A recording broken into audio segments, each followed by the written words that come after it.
So it is my great pleasure. I'm Deborah Crone. I know most of you, but just in case, I'm the chair of the academic program here at BGC, and the co-convener, along with my colleague Andrew Marl, who is not with us this evening because he is on leave, on sabbatical leave, and he's somewhere else. I don't even know where he is, but he is doing some very high-level research somewhere in another country, I believe. But we convene this Renaissance and Early Modern seminar, and this is the second lecture of the year. And we are very happy to welcome Stephanie Leitch to the BGC this evening, who is Associate Professor in the Department of Art History at the Florida State University in Tallahassee. She holds a BA from Princeton and a PhD from the University of Chicago, and has received a very impressive roster of awards and fellowships that include a collaborative research fellowship from the Mellon Foundation on the topic of the epistemology of the copy, an early modern travel narrative, which is in progress now, as I understand, as well as high-level research being done somewhere. Right, exactly. Well, as research fellowships from the John Carter Brown Library in Providence, the Herzog August Bibliothek in Wolfenbüttel, and the German Art Historical Institute, just to name a very few of a long list. She's also published widely in the fields of Renaissance art, the history of printmaking, and colonial Latin America, including her 2010 book, which is right here, which I highly recommend, called Mapping Ethnography in Early Modern Germany, New Worlds in Print Culture, which received the Roland H. Bainton Book Prize for Art History from the 16th Century Society. And of course, a long list of articles and book chapters that include recent titles such as Vespucci's Triangle in the Shape of the World, that's published in Cadernos de Letras, Visual Acuity in the Physiognomer's Art of the Observation, or Art of Observation, in the Oxford Art Journal, Birkmeyer's Peoples of Africa and India and the Origins of Ethnography in Print in the Art Bulletin, Getting to How-To, Chiromancy, Physiognomy, Metoscopy, and Prints in Secret Service. Great titles, I have to say. I just wanted to read these. And Durer's Rhinoceros Underway in the Early Modern Print and the Epistemology of the Copy, and there are many, many more. As you can see, her work combines history of science and art and print culture in a unique and extremely creative way, and the titles, I think, are just the tip of the iceberg in terms of the richness of her work. This evening, Dr. Leitch will speak to us about vernacular viewing, searchable science, and visual tools in early modern books. So please join me in welcoming Stephanie Leitch. Thank you all. Thank you, Deborah and Jeffrey, for being here, and thank you to Laura for organizing all of this. I'm thrilled to be here. God, I hope I can do some justice to this fantastic room. It's such a humane space. You're lucky to have it. I understand that your speakers usually sit at the table, and I'm sorry if this is alienating to anyone for me being here, but it is. I'm thinking of this as convivial. And I'm also thrilled to be speaking to an audience of design specialists and historians of material culture, because that is something that I'm not so schooled in, and I really need a lot of help with that. I'm looking at objects and tools and things that in some cases I didn't even recognize when I first encountered them in this manuscript. I make no apologies for the topic, because the manuscript I'm about to show you is so rich that I'm sure that even if your work isn't about manuscripts or prints in general, that you'll find something in here to whet your appetite. And I didn't provide a link, but I should say that the manuscript is completely digitalized, and I'm happy to, give you that information at some point. So you design specialists, if you wouldn't mind just looking into the background of the pages of the manuscript and let me know what you see, because everybody sees something else in there, all the stuff that I'm missing. Anyway, okay, so I have promised you a talk about a manuscript, but this talk also wants to be about prints. As a scholar of the early modern print, I'm usually eager to search for print's agency in the technologizing of the image, or in prompting the collective viewing practices that underwrote emerging scientific consensus. The 16th century press codified disciplines of knowledge, in part, I want to argue, by distilling available information that was already circulating, into visual tools. By presenting data in usable and searchable formats, printers of short, pithy, vernacular pamphlets fundamentally rewired the emphasis of older manuscript genres. For example, the printing press studiously updated the scribal tradition of the Book of Secrets in their manuscript iterations. So the Pseudo-Aristotelian Book of Secrets, or you know it as the Secretum Secretorum, was reorganized by printers into the more readable, perhaps more palatable, and certainly more marketable genres of complexion literature, physiognomy, chiromancy, and metoscopy. And don't worry if you don't know what any of those are, this will become abundantly clear. But almost ironically, it took a 16th century manuscript for me to figure out the trajectory by which such ancient knowledge domains turned into the how-to data of print culture. That's why I encountered, when I encountered the Liber Quodlibetarius. This is a codex that was produced in southern Germany, circa 1524, and was produced, I believe, over a period of some decades. I'm not really sure where to put a stop date to that, but 1524 serves as a terminus postquem. And six of whose 288 pages of images you see here. The compiler of this book imported images from a variety of printed genres back into an older hand-produced manuscript form. So the manuscript's compiler, sometimes I'll refer to him as a scribe, cribbed information from contemporary books like Hartmann Schädel's Weltchronik, that's the image on the bottom, all the way to the right. Peter Appian's Cosmographicus Liber, you will see a lot of images from this cosmography. Bartolomeo Cockles' Physiognomie and Chiromancie, and Hans von Gersdorff's Fellbuch der Wundarznei, and that's that image of trepanation here. You see a skull being drilled into. It's part of a larger tract about field surgery for people who attended to battlefield wounds. Also in this manuscript are books advertising designs for bridle bits for horses, manuals of musical instruments, and artist model books. So this collection of works included the works it included seemed to be based on two things, I think.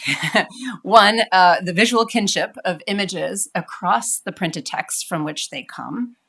And two, the degree to which images were critical to those books' argumentation. In transposing the images from these printed books, the manuscript aimed to make the collected data more searchable. In the manuscript, the images populate visual fields of a new type of storage solution.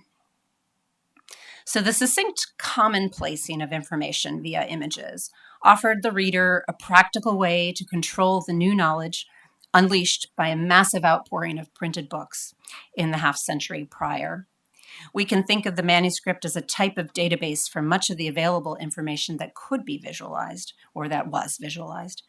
In its profound distillation of knowledge disciplines, we see in the manuscript's pictures a sovereignty that points to new knowledge making practices and to their reception. So this codex therefore sheds light on early modern cross-referencing, collecting practices, as well as the role of printed books in shaping the visual horizon of the vernacular viewer. I'm going to trot out this term and see if you like it. The idea that printed illustrations promoted empirical investigation and shaped disciplinary fields of study is not new. Prints, as the critical technology that built knowledge acquisition, has been the subject of sustained inquiry in both art history and in the history of science. Important studies by Susan Dackerman, Suzanne Carr-Schmidt, Sachiko Kusakawa, Brian Ogilvie, Alex Marr, Volker Remmert, and William Amen have scrutinized how prints fixed the approach and the parameters of the disciplines of botany, anatomy, medicine, astronomy, natural history. Deborah Crone herself, our very own, has shown how knowledge of the culinary arts emerged from a confluence of recipes and cookbooks and knife skills as they were conveyed in print. Publications devoted to these topics featured prints that flickered between visual tools and data reserves. These prints had lots of odd jobs. They documented, they recorded, they served as mnemonic prompts. Importantly, many also cued firsthand engagement with the world for an agent whom I like to call vernacular viewers, which I define as non-academic urban dwellers who preferred to read their native German to cranky medieval Latin and preferred pictures even above that. I think that we can infer this vernacular viewer from the demand of pictures to organize items on the visual horizons of early modern folks. So I'm showing you two pages from the manuscript, the illuminated pages from the manuscript and the pamphlets from which they come. So short vernacular pamphlets tried ardently to convey their information visually. Like these two examples here, derived from cosmographic and physiognomic texts of the 1520s and the 1530s, respectively, we see the image's focus to be the eye's assessment. Both images compelled the eye to make visual judgments. For example, an active eye resides at the center of a display of lunar phases, and I'm referring to this one here. Sort of caught in that net of sight lines as that eye investigates the highlighted portion of the moon, the portion of reflected light that you might see. The display of paired faces in the physiognomy here also presented a surface whose format implied an eye performing active visual scanning. Images from these genres have knowledge-making properties whose residue the manuscript picks up. The knowing, or the quote-unquote epistemic image, has been invoked in the secondary scholarship to refer to a broad range of knowledge-based pictorial gestures that include organization, collecting, demonstrating theories, scientific tools, or direct references to natural objects. These uses are succinctly cataloged in Alexander Marr's 2016 review essay called Knowing Images, which also vets the relevance and the limitations of this term. To the current inventory of types of epistemic images, I think that we can also add ones such as these that built visual skills. So instead of exclusively privileging how prints were used in this capacity, we might also look at how that information proposed to be found. Searchable user interfaces became important. A new functionality attends to these images for everyday observers, specifically helping them to measure, to gauge, and to assess things empirically, can support our calling them epistemic images that were designed for a vernacular viewer.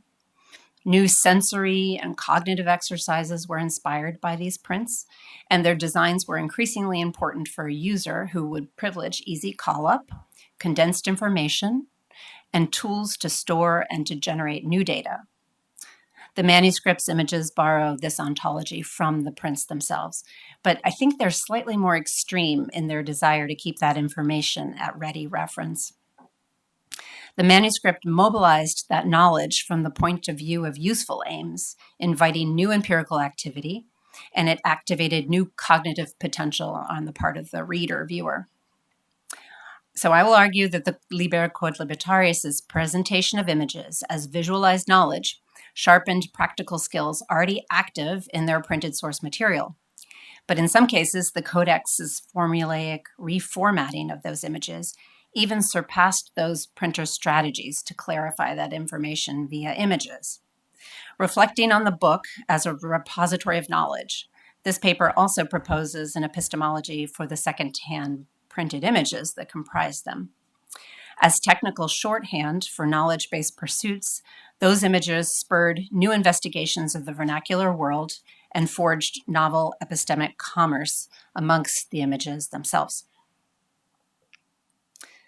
So supplying many images for this manuscript, and in fact, this is where the 1524 date comes from. That's the editio princeps of Appion's cosmography, and it forms, I would say, maybe at least a fifth of the book's images, and at the very beginning. So, supplying many images for the manuscript was Appion's Cosmographicus Liber, a cosmographic text that was the brainchild of this mathematics professor in Ingolstadt, and that's in Bavaria. Images and diagrams sourced from several different pages of Appion's 1524 volume, whose title page I show you there. That's illuminated, but don't get confused. Don't let it confuse you. It's a rubricated print copy of the printed book, and then this is the manuscript illuminated in general. But the manuscript iteration takes the globe from the title page and then a number of different images from the first couple pages of Appion's cosmographic text. And these include a vertical sundial here,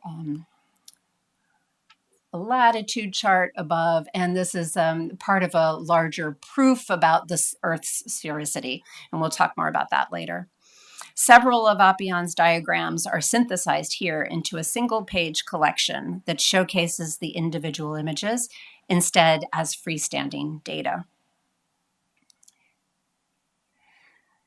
While cosmographic texts since Ptolemy's Geographia had wed astronomical observations to geography, the relationship between the celestial and the terrestrial spheres was a complex story to tell without images.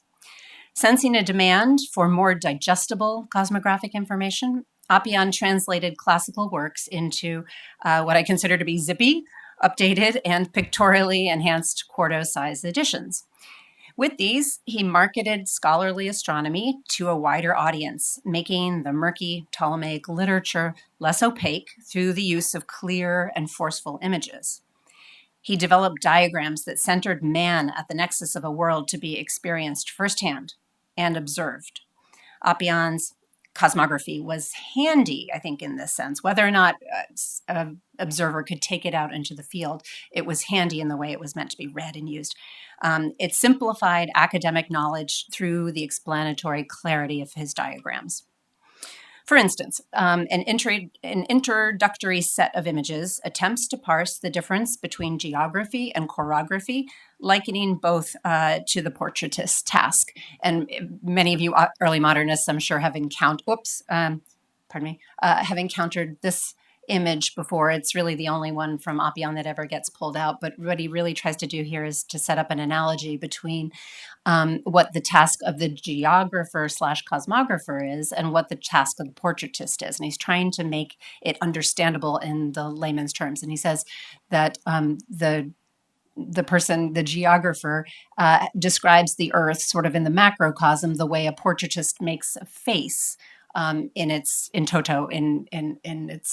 as an entity, versus topographic description, which is called chorography in this period, where local features would have been rendered like townscapes, cityscapes, things like that. And this is analogous to what the portraitist does when he has to render an ear or an eye. So that's the analogy. But these eyes keep popping out of Appion's text. This one in just in the surface of this Ptolemaic diagram. And to my knowledge, even though the analogy is originally from Ptolemy, I've never seen a manuscript iteration that actually attempts to visualize this. And it's the first time that it appears here, and it's all over the secondary literature. Art historians will rely on this image to do so much work for them, mostly having nothing to do with cosmography. But anyway, I show it to you here, and I should say I'm using a later edition of Appian for this because Appian himself doesn't get it together to put both images on the page. The graphic design is so much more forceful when you see these two together. It's your princeps that appears one page and then on another page. So, and I'm not going to talk about this, but I want to show it to you for those of you who know this, that in the manuscript, what we just saw turns out a little bit differently. And Appian, I will learn to use this. Appian describes the job of cosmography with this image, and then geography here. So the whole face that the portraitist would have made is actually not part of the analogy for the manuscript producer. There's no reference to that here. So he's collapsing data, I think, that he thinks is more useful for these purposes. Maybe that the face is too confusing. And then lastly, one of the things that I guess I'll ask your help with is if anyone has any ideas about what this image on the bottom could be, I would love to hear from you. I can tell you some of the things that I've been thinking about later, but that's the one image that doesn't seem to come from a printed source amongst the Oppian imagery. So throughout the book, Oppian demonstrated to the reader principles of astronomy and mathematized geography in ways that could help him actually navigate the local landscape by finding bearings on a coordinate grid. Oppian converted academic astronomy into lessons designed to school users in making visual judgments for themselves. Featuring visual demonstrations that animated and explained the celestial sphere, Oppian's manual became a practical guide for the vernacular viewer. Tracking lunar phases was an observational art that built visual acuity in early modernity. Understanding the moon's monthly circuit was a basic skill required in the practice of astronomy, astrology, and calendar making. And I'll just remind us that all of these pursuits were very closely related in early modernity and not at all separate as they are now. So this diagram showing the lunar cycle from a central eye of an embodied spectator presents the moon's phases as they would appear to a lay observer. The drawing in the lower left-hand corner of a man measuring the height of stars with the nocturnal dial here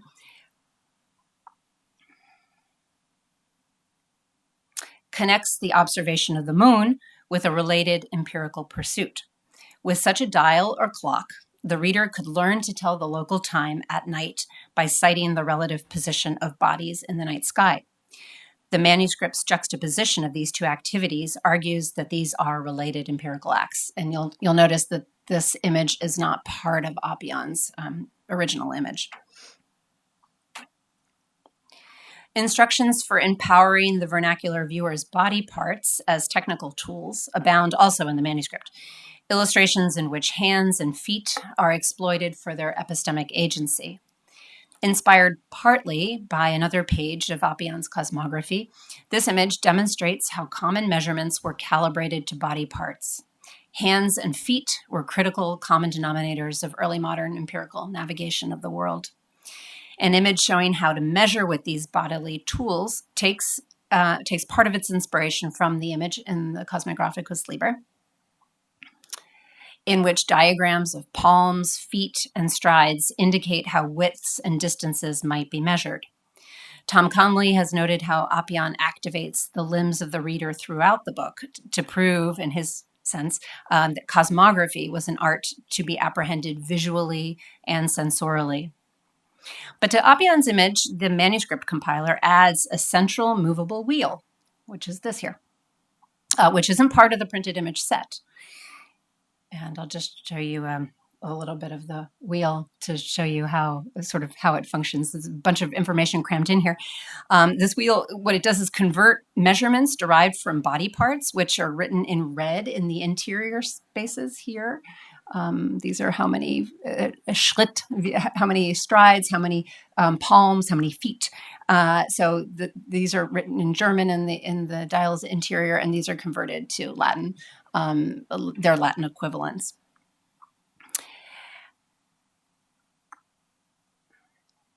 So the wheel's formal resemblance to the nocturnal dial, as you see here, right? He's getting his idea from this image, from another image that's a tool for a different purpose, right? The wheel converts the wheel's formal resemblance to the nocturnal dial seen earlier. Remind the viewer that the eyes were yet another organ that could be used to calibrate settings. Here, the image also recalls to the reader Oppian's activated eye, an agent whose embodied labors brought results to new empirical pursuits, such as timekeeping at night. And I don't want to say this with 100% certainty, but I seriously doubt that a reader, this would have been a concept on the reader's horizon before Oppian tells him how, or her, how it would have been possible to tell the time at night. That was probably just not something that was on the cognitive horizon. As the epistemic emphasis of developing disciplinary fields was beginning to accrue around the use of tools, Other types of technical images were also gaining traction. So the diagram of the round shadow cast by the Earth on the moon during a lunar eclipse at the base of this page here, and you might have seen fragments of that proof elsewhere throughout the manuscript. So this diagram provides an example of how images could help to verify things visually. The fragment is the resolution to the visual proof that Appian stages on a related page of the printed Cosmographicus on the other, which is on the right, in which he demonstrates, with some redundancy, that the shape of the Earth's shadow on the moon during an eclipse is not a sphere, or no, rather, sorry, that it is a sphere, and it is not a square, or a triangle or a hexagon, because that's not the shape that we see. And I just think Appian must have been his own editor, because any editor I've ever worked with would have cut 3/4 of that. Would have cut 3/4 of that proof. That redundancy actually helps one to remember. It helps me to remember it. So I think this is why it's there. But the manuscript's example is hacked up from Appian's full-page proof at the right, and it hardly works as a standalone image. But I think it tells us that the compiler is thinking of it as data. So even when the Liber Quodlibetarius's images weren't exactly self-explanatory in the particular corners of the manuscript where they do appear, as this one, we see images increasingly arguing for their epistemic function. In this way, they alluded to the fact that they emerged from knowledge-based disciplines. So as the period's printed books remapped their focus on disciplinary organization onto pictures of the tools themselves, the pressure of utility bore down on the image. Buckling under this pressure, even data that had never been before presented in tool format desperately wanted to borrow the cachet of tools, just as we saw in the measurement dial. It's something not packaged as a tool, but here it is. And who would know the difference? Indeed, well-organized data sets could obscure the distinction between real and actual tools, and it could herald a field of disciplinary inquiry where none had previously existed. Volvel's showcased the way in which astronomical and astrological information was made user-friendly by synthesizing the material into interactive media. This data became searchable through the use of movable wheels that could help the reader derive the number of hours of sunlight or moonlight, for example, or the recommended activities for the month, such as what we find out in this dial here. So I'll tell you the part that moves here is this tab here that says Zeichen, and what you do is you move it here to get the astrological sign that you want or that you happen to currently be in, and then the other windows give recommendations about what to purge.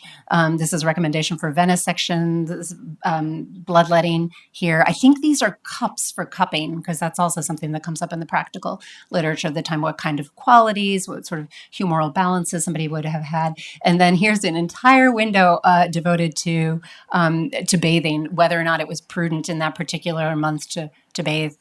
It was rarely prudent to bathe in any particular month, but we know that the way early modern people smelled had a lot to do with what the astral recommendations for that time was. And then this is to examine the organs. Names of organs appear in here, so this is the time to think about your liver or your kidney.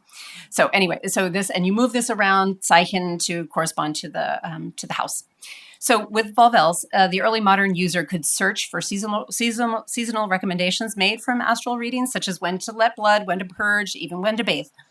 This astrologic data provided the vernacular viewer with practical information.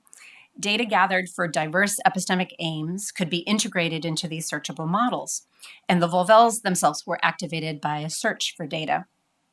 A variety of empirical pursuits were linked in the movable diagrams of the manuscript, and we should add these to other epistemic instruments already cataloged by historians of science. So, and now for something completely different. I sometimes have problems making these segues, but the images in the manuscript are just so jarringly juxtaposed. This collection of horse bits included in the manuscript is theoretically also derived from printed manuals, but the presented horse bits radically epitomize the more expansive detail found in their printed sources. These images highlight their sovereignty as visual tools And they demonstrate confidence on the part of the compiler that these images could distill the genre's function. The Code Libertarius collected hardware used in domesticating animals in the form of a serial presentation of bridle bits for horses. These are the metal pieces that are put in the mouth and attached to the bridle. Books that featured designs for these mouthpieces to control horses proliferated later in the 16th century. The earliest printed bit books date from the 1530s. They're printed in Augsburg and Regensburg, mainly Bavaria, actually. 10 pages of the Erlangen manuscript, I'm showing you just a few, display designs of the elaborate ways their equestrians fantasized about, and I quote my friend Francois here, imprisoning the tongues of horses, unquote. Each bridle bit sports slightly different furnishings, and it seems that the compiler wanted to feature them in their individuality. There are 10 pages of these. The bridle bits collected in the manuscript can illuminate generally the way hardware designs began to govern the repertoire of equestrian knowledge. The extent to which these representations of tools take over the science of horses is reflected in the variety and the particularity of the designs of these items. Fantastic images like these catapulted instrumentation into the foreground of trades, occupations, and training processes, leaving the text basically to back up warrants made by the pictures. The bits presented here as data likely amplified designs already in circulation as tools, or ones found in the manuscripts tradition. The designs could function as a model book for a blacksmith or a spur maker whose job it was in this period to fashion these. So this need for variety was apparently strong enough that one printer of a bit book resorted to stamping a portion of the image, and that's this sort of wonky relief part of that image. Stamping that portion is simply in order to generate them expediently, so it wouldn't have to be carved again and again. A practice that produced these sloppily registered designs. The bits in these books seem to be prototypes for custom fabrication. Certainly no blacksmith would have had such an assortment on hand or ready to wear. They, like many images in other technical literature, are speculative ones. They show how theoretical reflections on the behavior of horses translated into either the production or, and I want to hold this possibility out, or just the fantasy of tools. Like many other pages of the manuscript, these collected bits seem to be the product of an image fetishist. The images are meant to function as data that embed additional knowledge supplied by the reductive text.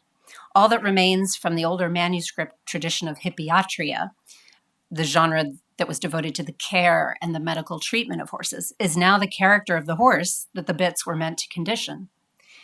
The serial nature of these images suggests that they are technical tools inspired by another knowledge regime, chiromancy, or in this context, the profiling of the horse's character.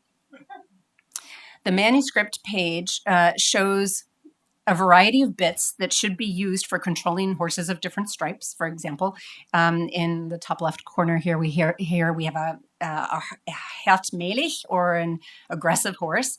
The bit on the upper right of the same page here is a schellig horse. It's a wild or excited one. And all the other examples talk about that, or what exactly the horse could be led to do with that particular bit. Desire to meet the demand for character diagnoses seems to have spurred the fabrication of pictorial tools so marvelous that they began to eclipse medical care and essentially took over the science of horses. The idea that the surface of the body could serve as a map of decipherable information for both empirical pursuits like measuring and also a clue to human nature was popular in the epistemic literature. The concept of a person's nature or his complexion gradually shifted in early modernity, according to the historian Valentin Grobner, from the interiority of humoral disposition and the balance of bodily fluids to externally searchable traits that gave rise to a number of genres that dealt with identity politics, such as chiromancy or physiognomy. Chiromancy, the art of hand palm reading, and physiognomy, the art of profile reading. So chiromancers tried to determine the mental and the physical characteristics of humans. To judge from the proliferation of 16th century printed volumes, chiromancy, or the art of reading marks on the palm, became a popular type of vernacular viewing. The collection of hands in the Erlangen manuscript reduces information available in a number of popular printed contemporary palm reading manuals. Its 10-page succession of hands omitted the extensive diagnoses spelled out by the printed texts, stressing instead how those images could visually cue palm reading. The manuscript notifies the reader about how to diagnose palms with captions that snake around the images, referring back to precepts about how the original printed manuals were intended to be used, including brief synopses of the major palm axes to follow.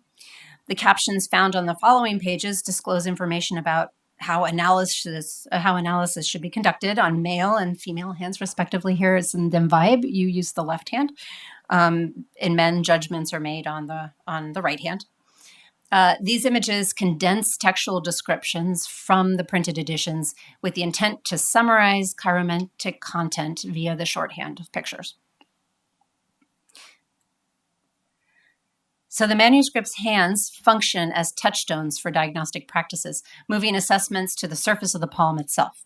For instance, the two continuous lines descending here, and then here it's analog in the printed text.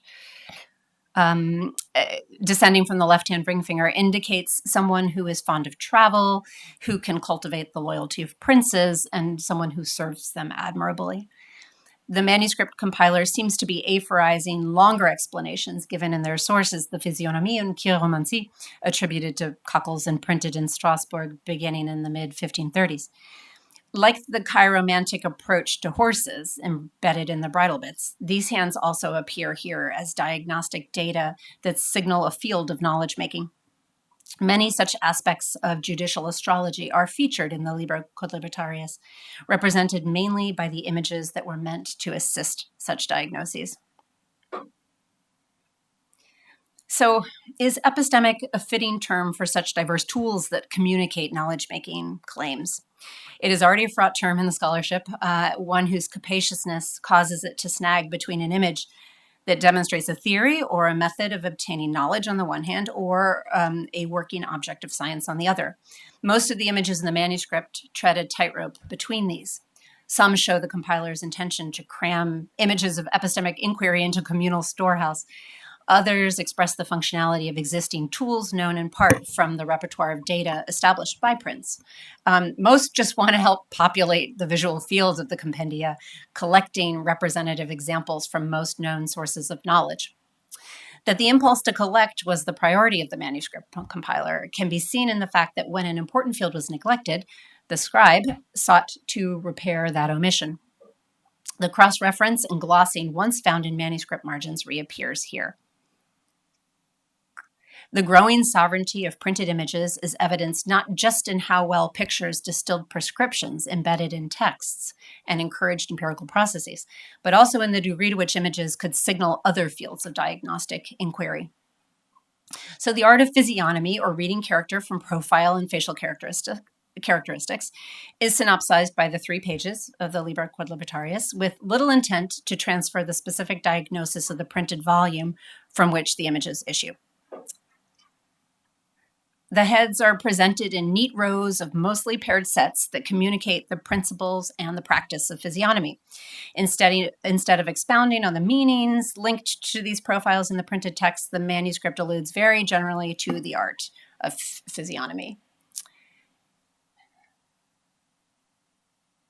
But the drawing of a head with an articulated brow appears here on the lower left of the introductory page of the physiognomy section, almost as if it were a footnote.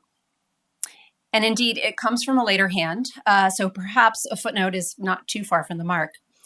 This forehead marked with lines and symbols is of the type that we see in manuals relating to metoscopy, or the art of reading lines in the forehead, on which planetary symbols are engraved in order to show that influence over the individual subject. Here I have a page from a metoscopy manual here. This is what it would have looked like. Later manuals, such as this one, published in Paris in the 1560s, instruct the user exactly how to decode these lines. The drawing in the Quodlibetarius inserted by a different illuminator, linked the diagnostic practices of chiromancy and physiognomy to forehead reading. This edit seeks to repair the omission of metoscopy, a related way to read the facial surface by decoding sets of brow lines. The second scribe's citation of metoscopy on the physiognomy page completes a set of epistemic genres related to deciphering marks on the human face.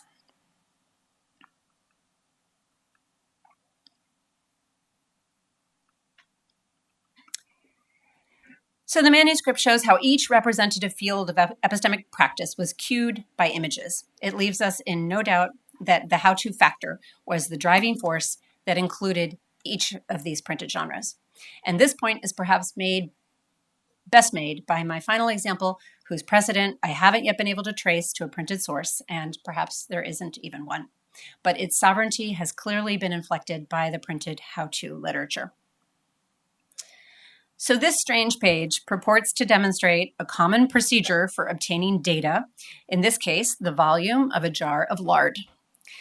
This image of a man holding a ceramic pot with a measuring tape cascading over it explains how to measure out a volume of schmaltz, a tasty staple of early modern Franconian home cooking. The compiler recommends a method for doing this via the creation of a paper instrument, and the inscription reads roughly as follows: how to measure how many pounds of schmaltz are in a pot. Make a note on parchment and find the measurement against the red numbers provided below. And the numbers the scribe is talking about are these. Sort of ruler that happens over the next couple of pages. So the measuring scale to which the reader's DIY tool should be calibrated spans the next few folios at the bottom, extending through images that depict playing cards, juggling instruments, games of chance, and nature prints. This image attempts to elevate the calculation of a volume of lard to the level of an epistemic act. Certainly, the didactic weight of the other images surrounding it helped to shore up the scientific veneer of this experiment. Even while the scale looks a little wonky to us, the units seem randomly subdivided until they reach 62. The force of the book's other technical images unequivocally recommends it as a usable tool. Passing through the bottom of pages devoted to warnings about games of chance and the quantifiable juggling tools, the red ruler passes through the nature prints, or the Naturselbstdrücke. These appear scattered throughout the manuscript. The nature prints are epistemic images of a related order, inked indexical traces of actual leaves. The straight edge here serendipitously provides a scale for their dimensions. Epistemic warrants served by the manuscript's images from other printed texts cast a technical veneer over content more difficult to quantify, like lard, but seemingly also in need of reconciliation. Frankly, I'm not really sure how schmaltz could be measured by this method, but the confidence that it could be was built by the expectations of the surrounding technical images. So, in conclusion, the Liber Quodlibetarius provides us with an encyclopedic view of the kinds of authoritative information that was circulating in print sources in early modernity. The period of this book's compilation coincided with the intense visualization of most early modern how-to genres. The manuscript's concentration on the way in which these books were structuring information through illustrations and making knowledge verifiable through visual models illuminates the commonality amongst diverse genres like cosmography, physiognomy, chiromancy, and the science of gauging a volume of schmaltz. In transposing and reworking mostly those images from these printed books, the compiler deputized that data to speak for those genres in the shape of searchable and arguably more useful formats. Data from these books were included on the strength of their visual formatting and the degree to which they invited observations that could be checked against images. So insofar as they did this, as this paper has argued, they encouraged and they shaped the contours of vernacular viewing and early modern searchable science. Thank you.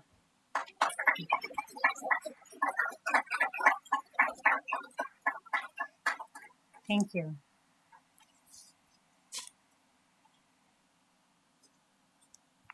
Okay.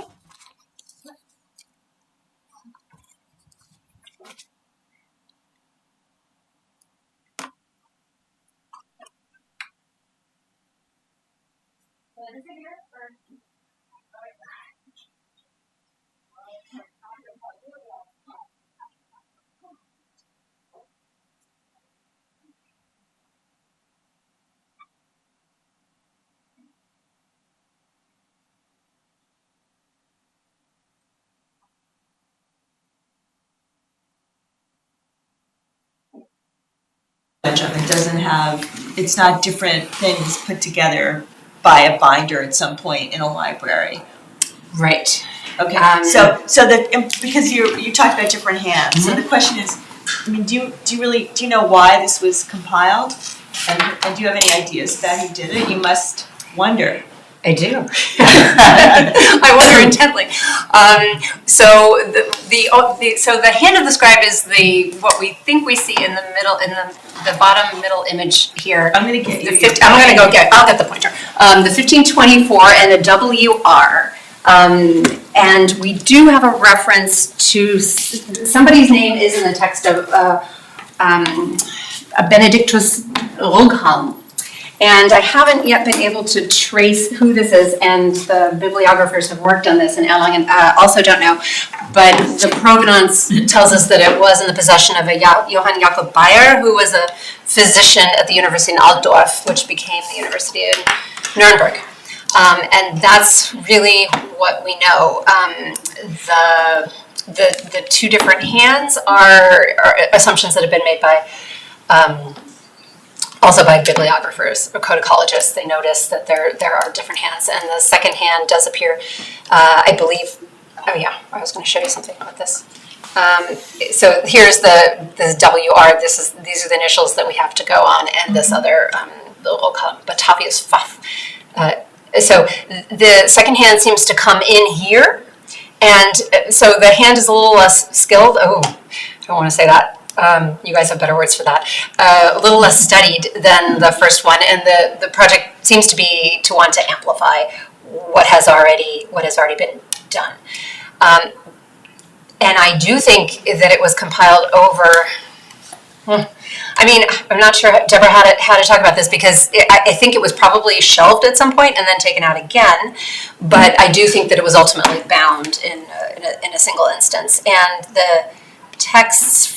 So the dating I can only do via the texts that are in here. And how big is it?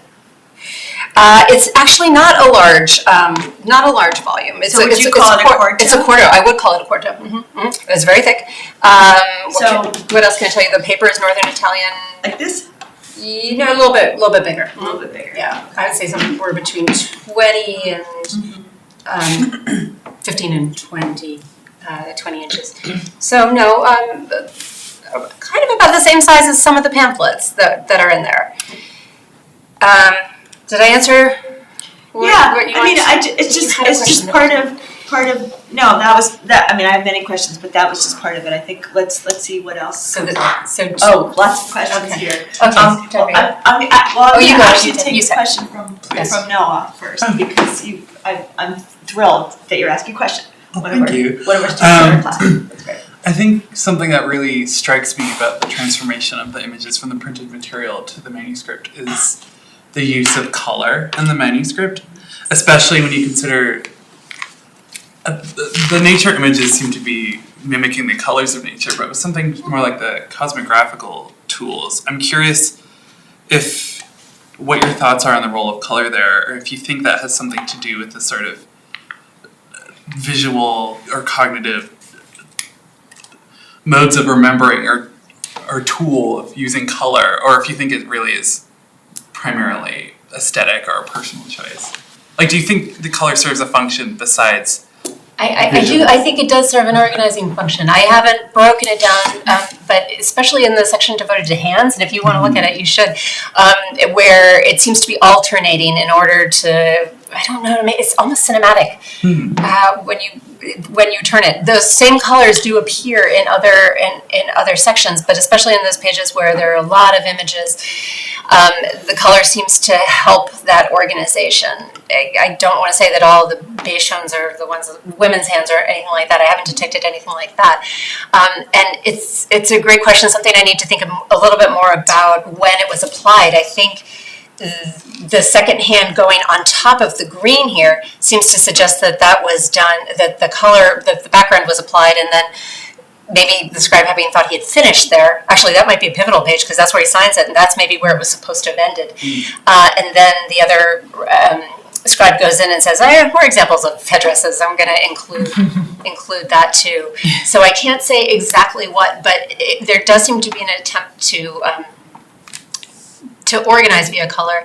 And I have asked codicologists about that, and the colors to me look just jarring and unlike what I know from other illuminated manuscripts. But they say no, it's within the palette, within the tonal range of the palette, and I have to defer to them. I think different areas are being colored here than we see in other manuscripts. That's actually something. The thing that it looks to me a lot like the manuscript that Ulinka Rublak has worked on, the pictures of Matthias Schwarz and all his clothing. Do you know that? Yes. And it's similar colors, and I think it's from a similar period. It's also Augsburg in the 1530s, and kept over that same span, right? Yeah. So I wonder.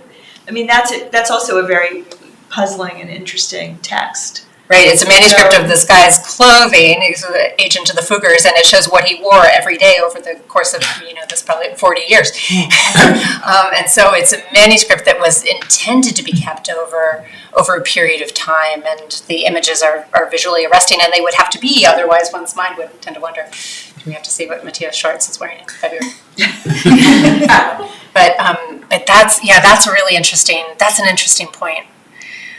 But I don't know, the colors to me look just very modern and very abstract juxtapositions, but codicologists haven't backed me up on that yet, but I'd love to hear more of your ideas. I think we really know very little about color from this period because most of the things that we have, I mean, prints were only colored by hand, and there might have been a whole sort of vocabulary of color for print that we have completely lost. Yeah, my sense is that a place to go for that is a work that Appian did color, his horoscope for Charles V, the Astronomicum Caesarium, which is made up of a bunch of volvels, and it's a folio-sized luxury production for which he was knighted.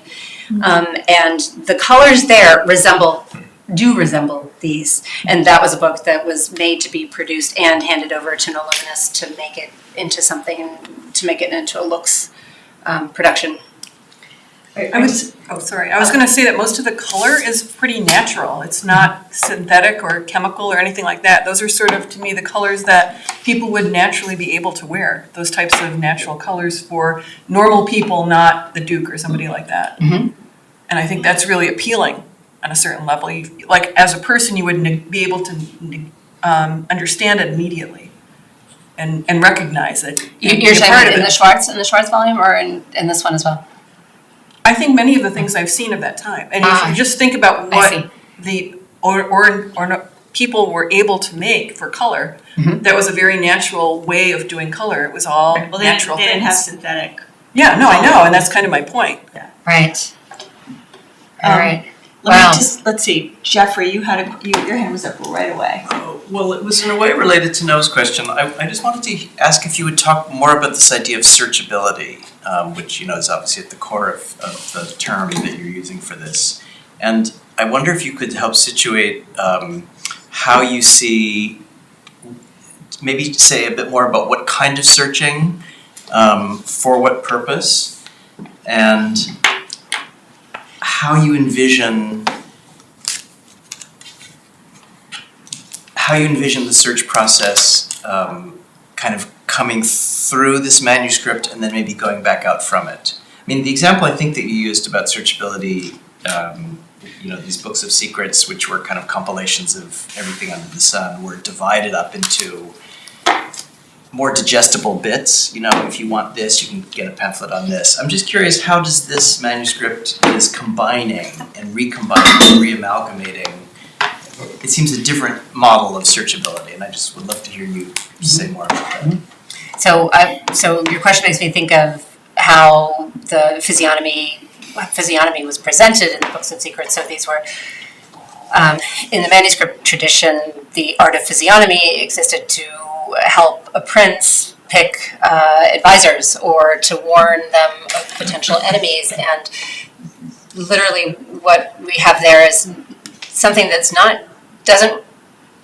zero in on the face or facial characteristics necessarily to tell this, but other body parts. They gave lists of bodily features that were essentially cataloged from head to toe. And in the printed iterations of physiognomy, all of the emphasis seems to be to rest on an area of, well, that was visible, that was viewable of the face, right? And sort of standardized throughout, so that the comparisons could be closer, and all of the character analysis that was once attached to somebody having a longer have long arms or man hands or something in the other texts here become are all synthesized and mapped onto a face. So the searchability in the manuscript. So I think that's something that is already underway in the way that the printed text rewired those old texts.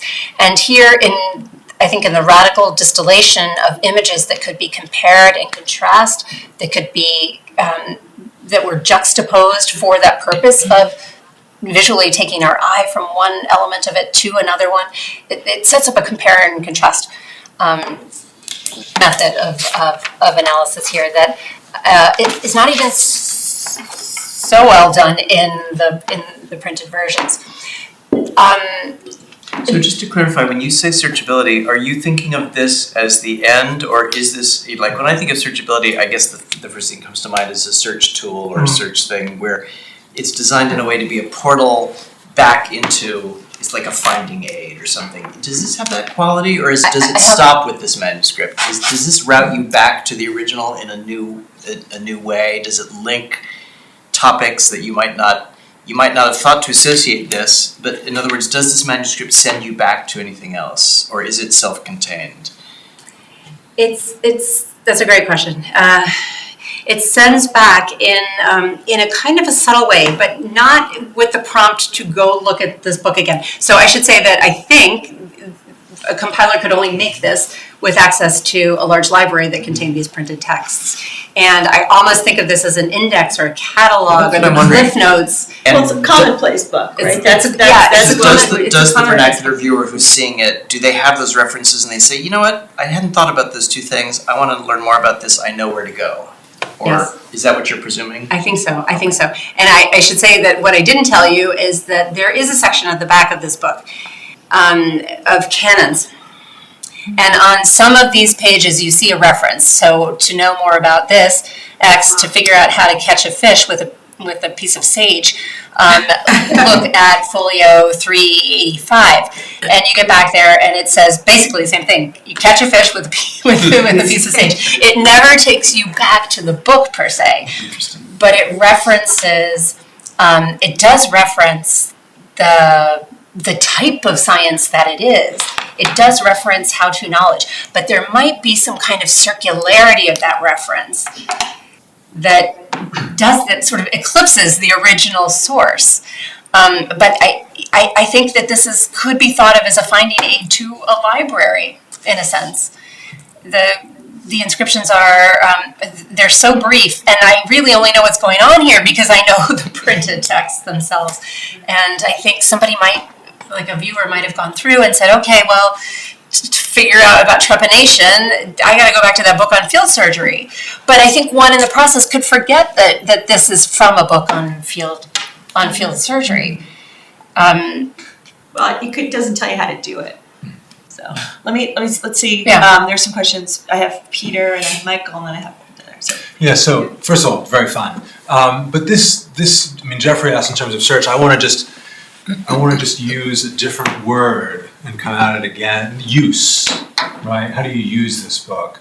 How-to books bring with it a sense that they are to be used. And just in the way you answered the last question, at the end of your answer to the last question, you talked about how the books that this is from, but it would be tough for an ordinary reader, which suggests use is a complicated category, not our notion of use. So I'm going to throw out another example, which totally different, but raises some of the same problems, and that's polyglot Bibles. The first one was produced in Alcala in 1517, and then in Antwerp in 71, and then a couple in the 17th century. And they raise the similar kind of question in that they're big, they're beautiful, they have different versions of the biblical text next to one another. They don't really tell you how to use them, and they're not obviously useful unless you already know where to go with all of the text and what questions to ask. And so the use of something like this, I mean, as a question mark, suggests that this could be kind of a genre onto its own, and maybe not so much a how-to book, rather than a kind of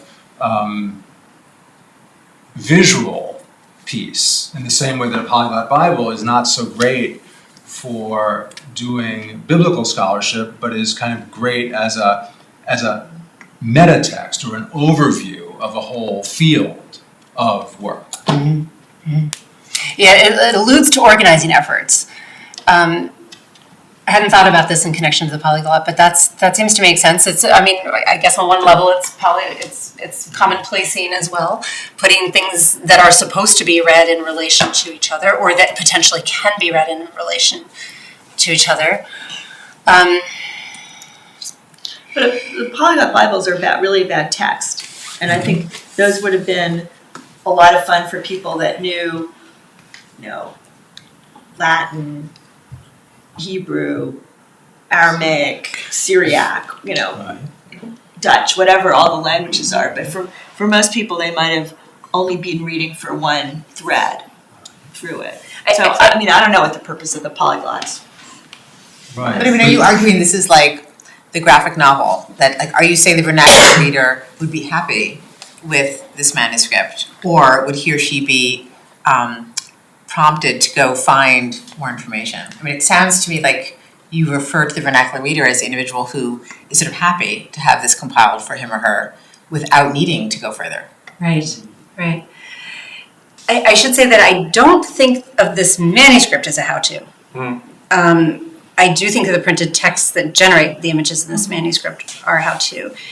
I think this is an effort to constrain that knowledge of how-to that maybe was even thought to be too pedestrian. I'm not sure. And to dignify it by putting it into a Kunstkammer-like format, where it's collected knowledge. These are the available sciences. That's kind of how I see it. These are the existing knowledge domains that we can infer from very pedestrian literature. I mean, but the thing I like about this is that it is almost entirely in the vernacular, where some of those other texts are not. And I should say that one of the reasons I struggle with this term vernacular viewer is because Avian never turns that well. Avian's Cosmographicus Liber, and likely the edition from which this artist is working, is a Latin text. But I project a little bit further when that text goes to Antwerp. So the Avian editions start to proliferate in vernaculars once they are published in Antwerp in the late 1520s. But this is the only sort of vernacular German of that, explanations of Avian in that ambient. And so there's attempts to reduce and to put all of these genres on the same type of footing by using this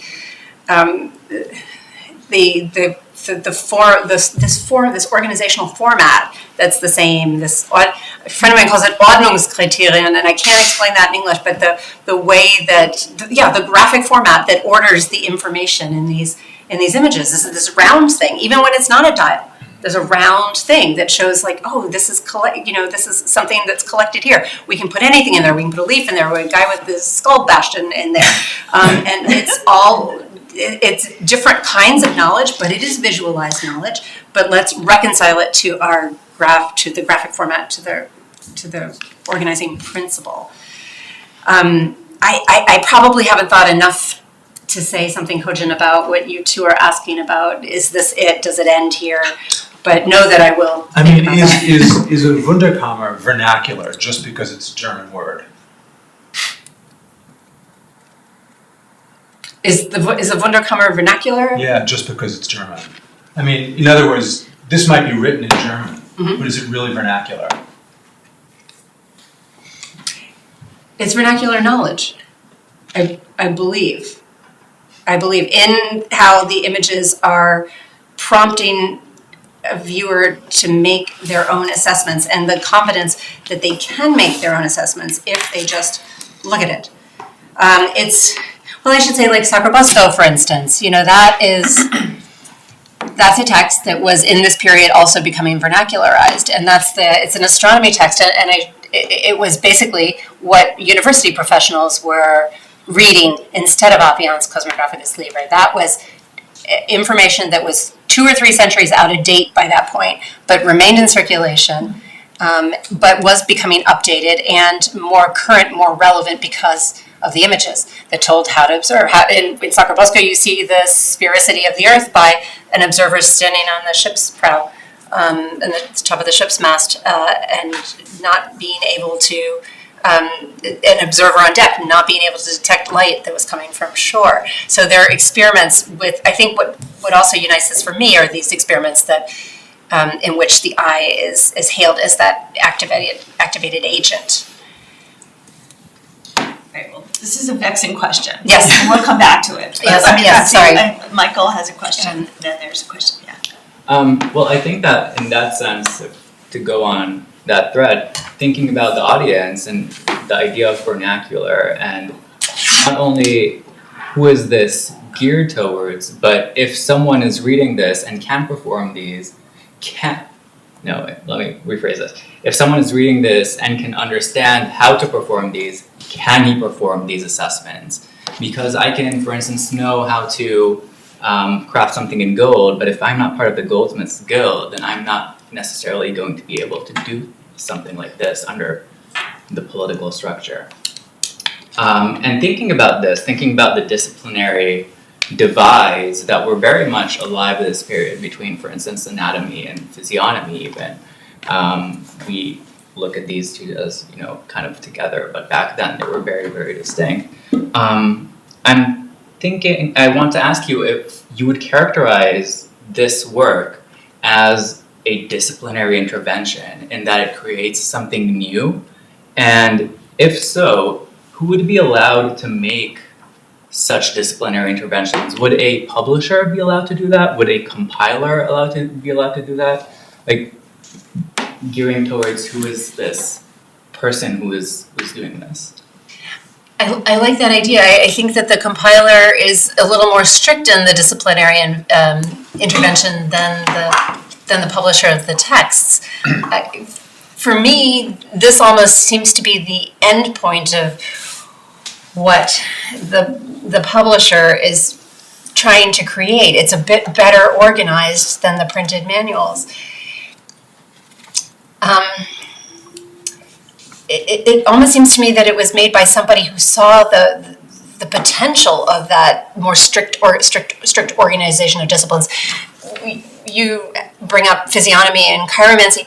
Those were parts of the hand reading, the face reading. Those were parts of texts that were printed texts that were called chiromancies, large part. Sometimes physiognomy is tacked on, sometimes not. And those texts had other images in them. Signs of the zodiac, personifications of constellations. It had a lot of other copied information, borrowed, recycled images, and in many cases, images that didn't seem to speak to each other in any kind of meaningful way. And that material has been left out of the sections devoted to chiromancy and physiognomy here. So maybe what you're saying, maybe in the omissions that this scribe has made, I can infer something about how the discipline is becoming solidified or becoming ossified around a group or set of images. Yeah, I should say, this book is not going to teach you how to do physiognomy. Not by any means. Really, it's just a couple of phrases that says, with physiognomy, you are able to tell if somebody has frizzy hair, if they're a simpleton or not. But it doesn't really point back to the images that should help you make that assessment. It just gives a sort of synopsis of what one is able to do once one has mastered the art of chiromancy or physiognomy. These are great questions. Thank you so much. I have you. Thank you. Yeah, thank you for the wonderful talk. I wanted to kind of shift the discussion a little bit from the question of users, because I do think the searchability all kind of suggest there's a user of this, and wonder kind of what is the epistemic act of making. So, I mean, the actual act of copying, I mean, how much can we take meaning out of actually just making this, in some sort of way, rather than this being a product that someone will use? Because it seems like what's so extraordinary that you've shown is that this process of copying actually is a kind of knowledge-making process. And so I wonder if these things like the Volvels and like White are showing that, yes, it could be used, but in fact, they don't actually look like they've been used for that much, right? So, I mean, how much might we think the compiler themselves is actually the one who's acquiring knowledge through the physical act of copying? Mm-hmm. That's interesting. So I think on those sort of fantastic jaunts that the compiler sometimes goes on when he turns that nocturnal dial, he takes information that's in Albion in sort of tabular format and says, oh, no, I want to make a nocturnal dial out of this. And attempts to reorganize that information in something that looks useful. And in fact, that dial does not turn in any meaningful way. Yes. It's not really a usable tool. Mm-hmm. But I think there is the fantasia of generating a tool out of this information that has been synopsized by somebody else. And I can't help but think that in the physiognomy section of this manuscript, the compiler doesn't wind up wondering just how conflicted the art of physiognomy is. I should say that those pictures that are in the physiognomies don't exactly help the project of detecting, which is why I sometimes feel okay working on it, because it's clearly a specious art, and the degree to which some of those printed books are printed one way one time, and then another publisher gets hands on it and turns around the images, reverses them, forgets to account for the reverse in printing. One would have been very confused reading a physiognomy manual and knowing what to do with it. And so the placement and the organization seems a bit better in here. But I think that one of the things that the copyist winds up learning is something about the independent data that is generated from the printed book.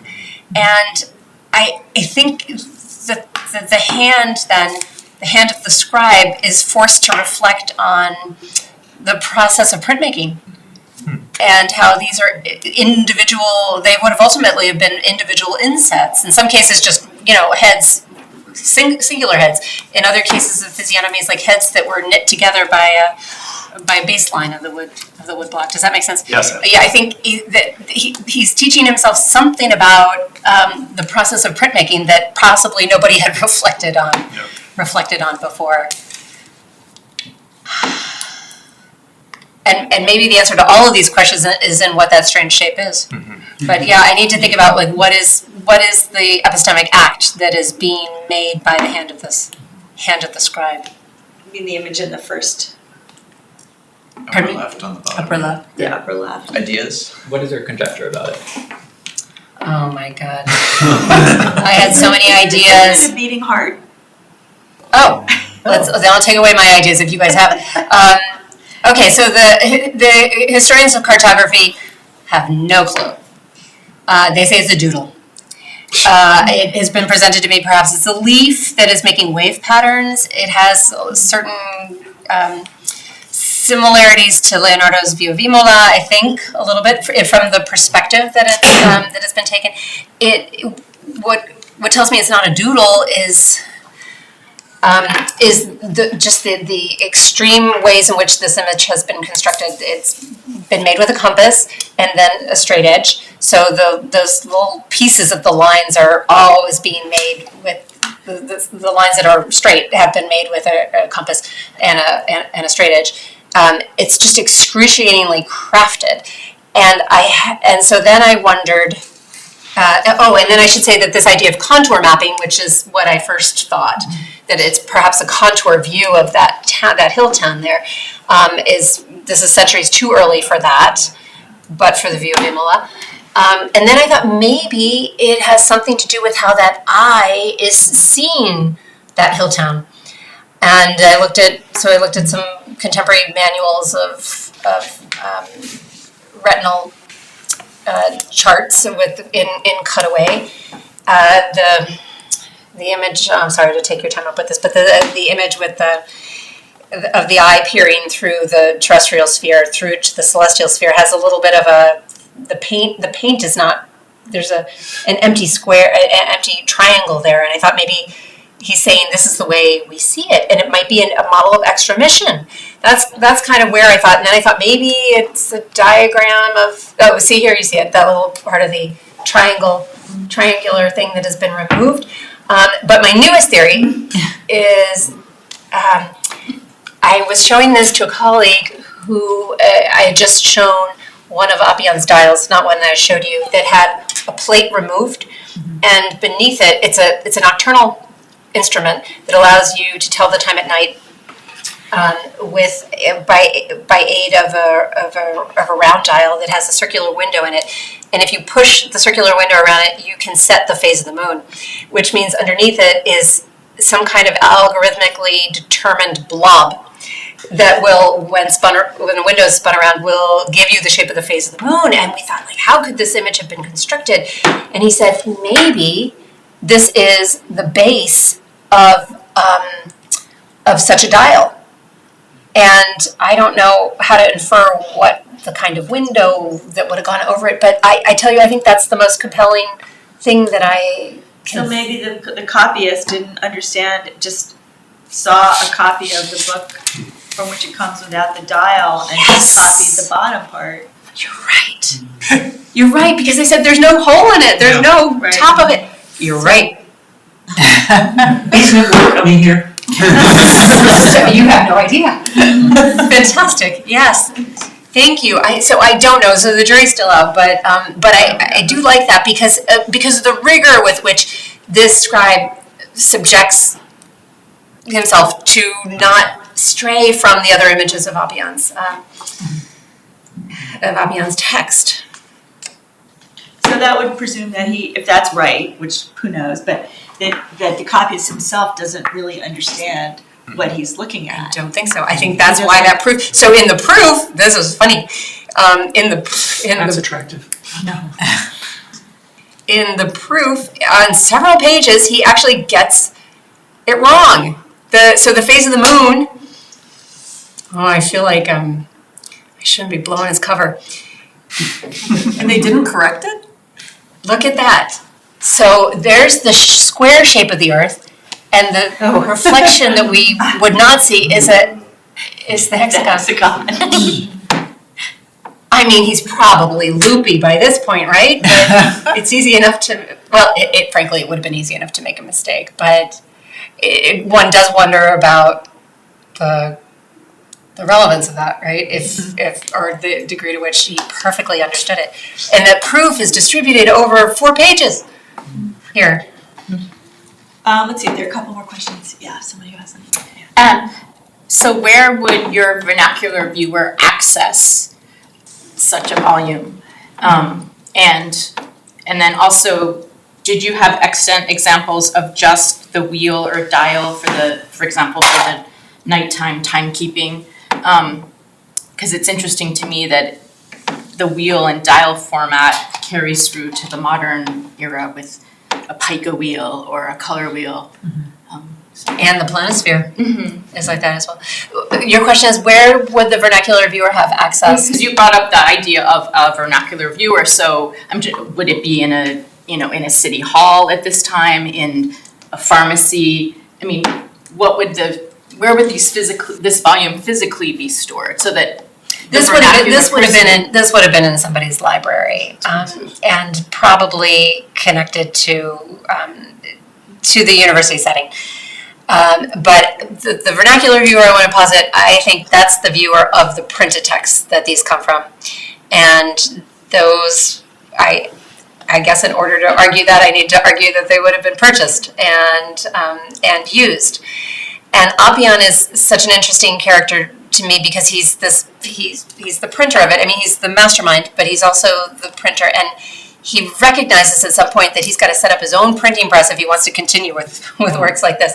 So he's the mathematics professor in Ingolstadt, but his day job is to print these really short vernacular pamphlets on predictions for the possibility of a plague coming in that year, the lunar eclipses, planting schedules, very practical almanacs, very short condensed versions, and could have been purchased by these urban and probably suburban dwellers. So that is, and then he has this other range where he's making things for Charles V. So he's really making things for a span of viewers, and which is one of the reasons why I think this text, he never puts this text in the vernacular, because he has other projects to do. He's got all these short farmers' almanacs, which really are like the things that you purchase at the Home Depot, like when you go out, right? He does these, and then he winds up publishing an instrument book in 1533, which is sort of the lead up to the Cesarium, where he, instead of the sort of semi-theoretical models that are still in this thing, it's all about the instruments that are available and on view, and a little bit of clues about how to use those instruments. So entirely around the tools. Should have been in this talk, yeah, sorry, yeah. Wait, let's see, 2 more questions. And Noah, yeah, go ahead. Oh, Yes. oh, thank you. So I'm just thinking about this, and I really feel this was done for people who either can read very little of an amount on a daily basis, or they don't read at all. And this is almost like a visual thing and then someone could speak to them, like the professor, and say, this is what it's about, and that's why the whole explanation is not really in there. It's just, this is the result. So your hands are gonna look like this, and if your hands look like that, you're a different person, or if it's like a blacksmith, how much did that person read? He or she made absolutely gorgeous things for the horses, but most of the people, I wouldn't imagine, are very good, really able to read or to speak about it. That's a really interesting idea. Couldn't have afforded to. Yeah, I wouldn't think so either. They're poor and klein. Yeah. It's a quodlibet. It's a quodlibetarius, which really points back to a manuscript tradition of whatever pleases. It's a miscellany. I mean, it is. I can't say when that title became connected to the book, but that's what it suggests. The stuff that is commonplace, that is it's a miscellany of information that can be consulted in more detail in another place. But yes, this is visualized Bible of the Poor. One last question. Sure. Earlier when you were talking with Dean Miller, you mentioned the idea of this sort of sections of this compilation being synopses of a discipline.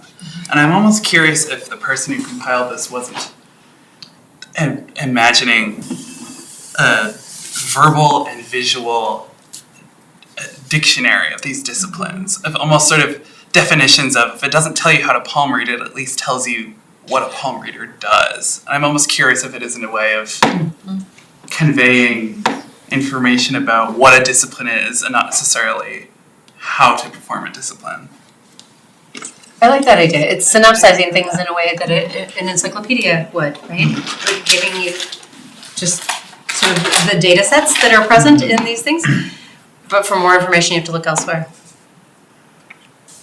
But it would motivate someone. You know, I want my palm read. Or at least satiate their curiosity. Assuming they could afford that. Well, I think you've left us with lots of questions. Thank you so much. Thank you for yours. Now, Yes, invite absolutely. you all to enjoy some schmaltz with us. Like a ball. How many ounces? Speaking of Thank you, that, Stephanie. Thank you.